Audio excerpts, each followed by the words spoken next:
Salam Indonesia, salam Nusantara dari Sabang sampai Merauke, dari Miangas sampai Pulau Rote. Mantap iman kita, mantap kasih kita, mantap pengharapan kita. Tentunya dalam Yesus Kristus menjadi Tuhan dan Juru Selamat kita dan Juru Selamat dunia. Jangan katakan bahwa Yesus bukan Tuhan, jangan katakan pula bahwa Yesus bukan Juru Selamat. Dia adalah Tuhan, dia adalah Juru Selamat. Kalau engkau percaya engkau akan selamat, engkau tidak percaya engkau akan dihukum. Dan saya mau katakan, Yesus sudah berkata, akulah jalan dan kebenaran dan hidup, tidak seorang sampai kepada Allah kalau tidak melalui aku. Di bawah kolong langit ini tidak ada nama lain yang diberikan kepada manusia yang olehnya kita dapat diselamatkan. Karena begitu besar kasih Allah akan dunia ini sehingga ia mengaruniakan anaknya yang tunggal, supaya setiap orang percaya kepadanya tidak binasa, melainkan beroleh hidup yang kekal. Walaupun di luar sana ada banyak orang mengatakan Yesus itu bukan Tuhan, Yesus itu bukan Juru Selamat, peduli amat dengan mereka. Tapi karena Tuhan sudah mengatakan, firman-Nya sudah mengatakan dia adalah Yesus, dia adalah Tuhan, dia adalah Juru Selamat, biarkan mereka.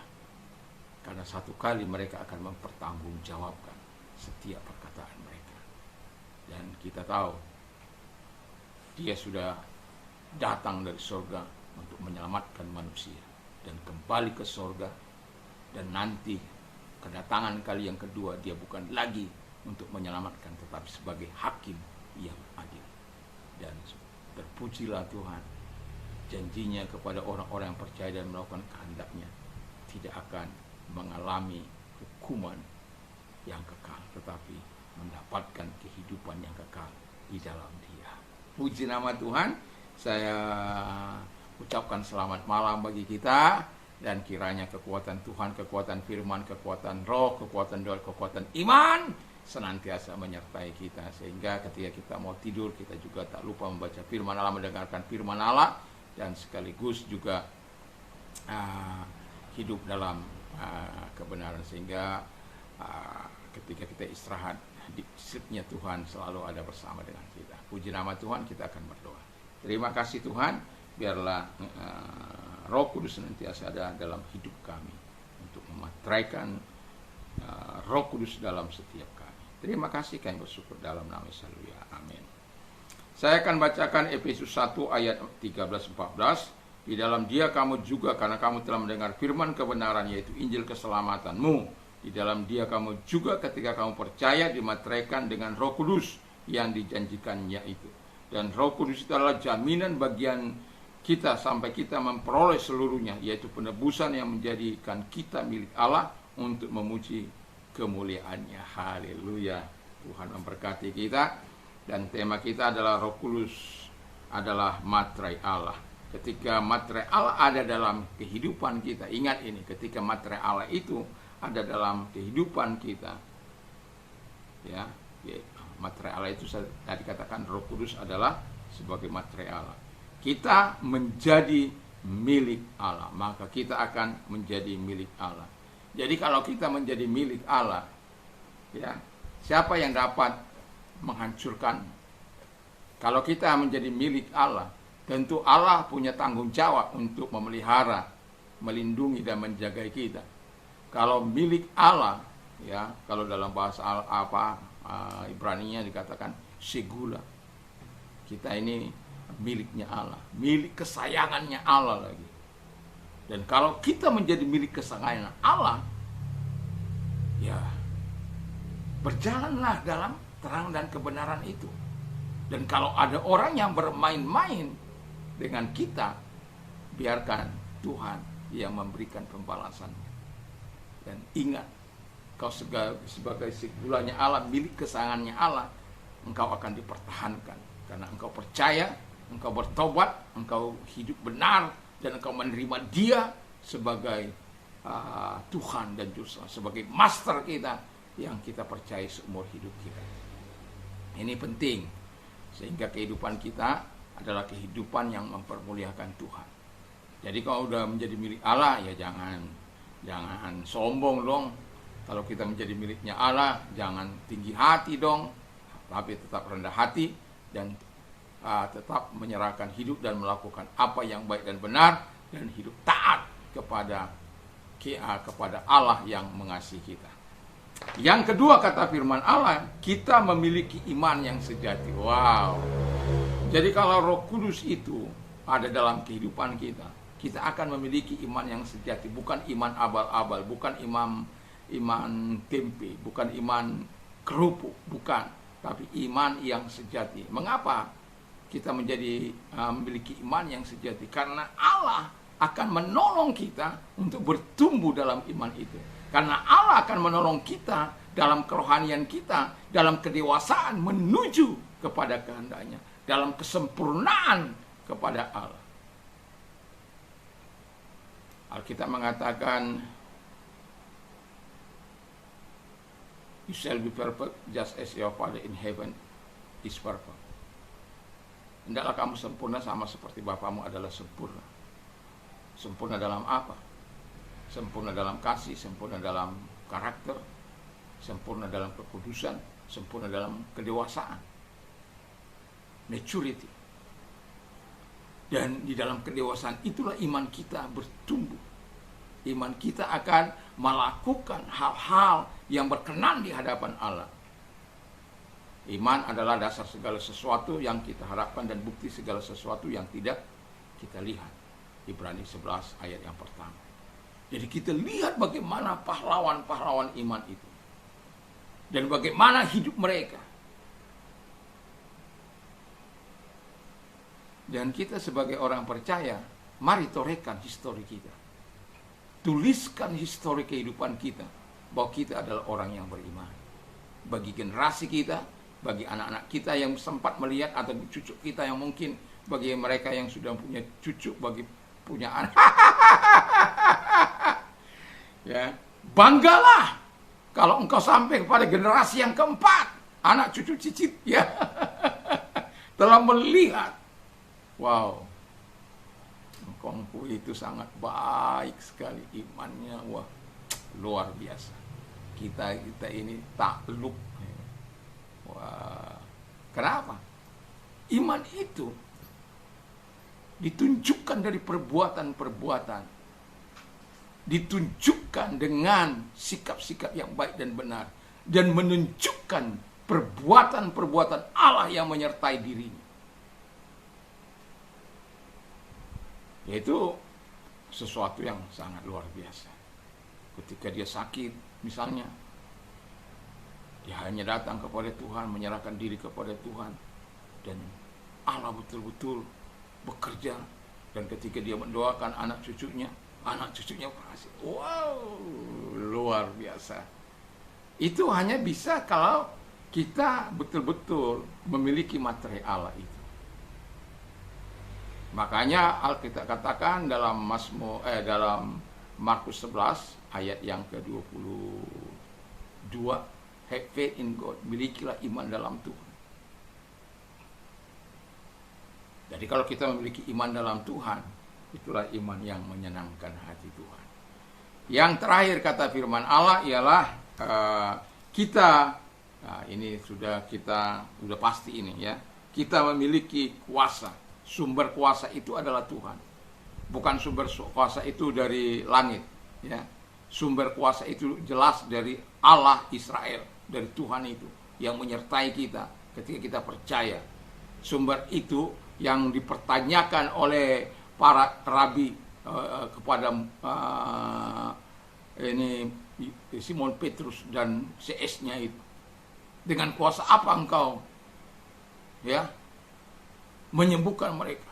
Dengan kuasa Yesus Kristus yang kau salibkan itu. Wow, ini iman. Saya belum nggak bicara lengkap soalnya ya, karena ini hanya sebagai renungan. Iman, keberanian itu harus ada, dan itu juga yang dirasakan. Kuasa, sumber kuasa yang dipertanyakan itu bukan halu, bukan pula dari setan, tapi nyata dari Tuhan Yesus Kristus. Bayangkan, dia sudah 40 tahun, dia bisa bersaksi bagaimana Allah mengerjakan sesuatu, bagaimana dia bangkit dan bisa berjalan, dan dia bisa menjadi saksi. Bahkan dia katakan firman ketika mengalami, dia loncat, dia bergembira, dia mengikut Yesus, mengikut muridnya. Itu sebabnya saya katakan betapa pentingnya materai Allah ini dalam kehidupan kita. Tanda kepemilikan Allah dalam hidup kita. Dan ketika kita memiliki ini, sebenarnya saya mau katakan, tugas kita yang sangat-sangat penting adalah memuliakan Dia. Apapun yang kita nikmati dari hidup ini, apapun yang diberikan oleh Allah dalam hidup ini, apapun yang kita dapat dari Allah dalam hidup ini, tugasmu adalah memuliakan Dia. Kemuliaan diberikan di tempat yang maha tinggi. Jangan ambil itu. Jangan curi kemuliaan Allah. Jangan sampai ikabotnya Allah hilang. Kemuliaan Allah jangan sampai hilang. Ikabot itu harus tetap dipertahankan dalam kehidupan kita sebagai orang percaya. Karena itulah tujuan kita, untuk mempermuliakan Allah ketika materai Allah ada dalam kehidupan kita. Doa dan harapan saya, kita adalah orang-orang yang menerima materai Allah dan sekaligus orang yang mempermuliakan Allah di dalam segala kehidupan kita. Mari kita tunduk kepada kita berdoa. Terima kasih Tuhan, biarlah materai-Mu terus berada dalam hidup kami sampai kepada kami bertemu muka dengan Engkau. Terima kasih, kami juga berdoa bagi engkau yang sakit, apapun sakit penyakitmu, kuasa Allah tetap mampu menjamah engkau. Saya punya seekor anjing yang lumpuh. Istri saya membawanya ke dokter dan mengatakan bahwa dia sudah lumpuh. Dan kemudian ketika saya mendengar bahwa dia bukan lumpuh dari muda, tetapi karena ada kesalahan-kesalahan. Mengapa saya mau katakan ini? Yang mau saya katakan adalah, kalau untuk binatang saja